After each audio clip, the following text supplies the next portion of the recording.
ग्रह दोष, पितृदोष, श्राद्ध, ये सब में कितनी सच्चाई है। और अलग अलग प्रकार की ना जाने कई देवियों को हम निवेद्य देते हैं। ये सब कहाँ तक सच्चा है, कितना सच्चा है? देखिए, पहली बात तो ये है, जब हमारे अंदर शिक्षा नहीं रहेगी तो हम डरेंगे। अंधेरे में रस्सी पड़ी हो, हम उसको देख नहीं सकते, तो सर्प का वहम पाल करके हम डरते रहते हैं। हमारे वेदों की क्या शिक्षा है? अयम में हस्तो भगवान, यह मेरा हाथ ही भगवान है। अयम में भगवत तरह, यह मेरा हाथ ही सबका कल्याण करने वाला है। अयम में हस्तो विश्व भेषो अयम शिव अभिमर्शना। जिस देश में अहम ब्रह्मास्मि की गूंज उठी, उस देश में लोग यदि शनि ग्रह से डरे और डर करके ये सरसों का तेल चढ़ाने लगे, लोहा चढ़ाने लगे कि शनि देवता का कोप दूर हो जाए, तो ये दुर्भाग्य है। पहली बात तो ये है कि कोई भी ग्रह नक्षत्र आकाश में भ्रमण कर रहा है, उसका आपके सुख और दुख से कोई भी लेना देना नहीं है। जो मनुष्य शुभ या अशुभ कर्म करता है, कर्म का फल उसके साथ लग जाता है। ये भीष्म पितामह जैसे ब्रह्मचारी, उनको भी अपने कर्मफल के कारण बाणों की सरसैया पर लेटना पड़ा।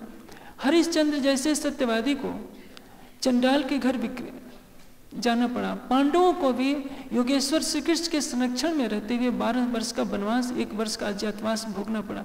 भगवान श्री कृष्ण भी उनको कर्म फल से बचा नहीं सके। तो यह हम सोचें कि शनि ग्रह के, राहु ग्रह को, केतु ग्रह को खुश करके हम कर लेंगे। बेचारे वो तो जड़ पदार्थ हैं, न वो खुश हो सकते हैं न दुखी हो सकते हैं। हम अपने आचरण को सुधारें, धर्मानुकूल आचरण करें, तो हमें किसी भी ग्रह नक्षत्र से डरने की जरूरत नहीं है। यह अंधविश्वास है। कोई भी ग्रह न तो क्रूर होता है, न कोई ग्रह आप पर कृपा करता है। आपके शुभ और अशुभ कर्म ही आपको सुखी या दुखी करते हैं। योगेश्वर श्री कृष्ण की वाणी है, अवश्यम एवं भोक्तव्यम कृतम कर्म शुभाशुभम। मनुष्य को शुभ और अशुभ कर्मों का फल अवश्य ही भोगना पड़ेगा। इसलिए ग्रहों से भयभीत होने की जरूरत नहीं है। एक परमात्मा को छोड़कर किसी भी ग्रह नक्षत्र की पूजा करने की कोई आवश्यकता नहीं है। जो पितर की बात है, आजकल मुझे नहीं मालूम, हो सकता है पितरों के श्राद्ध की परंपरा चल रही है। देखिए, पितर किसको कहते हैं? पितृ धातु से पितर बना है। पितृ का अर्थ होता है जो पालन पोषण करने वाला हो।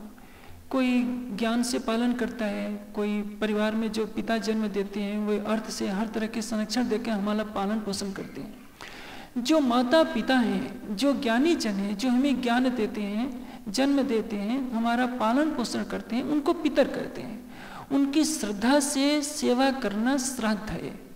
और इस तरह से श्रद्धा से सेवा करें कि वो तृप्त हो जाए, उसको तर्पण कहते हैं। मरे हुए का न तो श्राद्ध होता है, न मरे हुए का तर्पण होता है। ये सब लूट खसोट के लिए बना दिया गया है। इसलिए वेद, उपनिषद, दर्शन में कहीं भी मरे हुए के श्राद्ध और मरे हुए का तर्पण का प्रश्न नहीं है।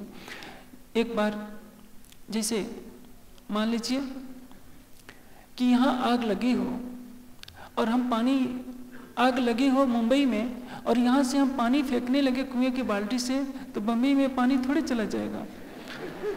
तो यदि हम सोचते हैं जो हमारे पूर्वज तन छोड़ गए हैं, बृहदारण्यक उपनिषद में लिखा है कि जैसे एक पतंगा अपने आगे के पैरों को किसी तिनके पर रखता है और पीछे वाले पैर को उठा करके आगे उस तिनके पर रखता है, उससे भी कम समय में एक जीव एक शरीर को छोड़कर दूसरे शरीर में प्रवेश कर जाता है।